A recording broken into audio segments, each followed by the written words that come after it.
lot of people know me as like the bun girl, and as I was kind of sharing my life and my story on social media and on Instagram, it became this very iconic stamp that I ran with. Instead of like putting my face on everything, it just became this like, what are all the different creative ways that I can insert a hair bun as a little stamp without being super like blatant with it?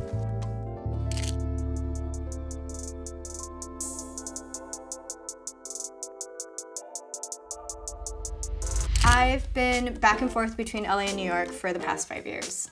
I never knew how much my upbringing in New York really shaped who I am until like I moved to LA. New York is all about your receipts. We don't really need to hear about what you do and blah, blah, blah, blah, blah. It's just, you know, say a couple things and your work will speak for itself. In LA, what happens to me a lot of times is like, I'm put in a position to have to like give myself labels, which I have a very hard time doing. I'm still trying to grow in that space a lot. If someone were to ask me what I do for work or who I work with, I usually just say I've worked with everyone underneath the sun, if not one of their competitors.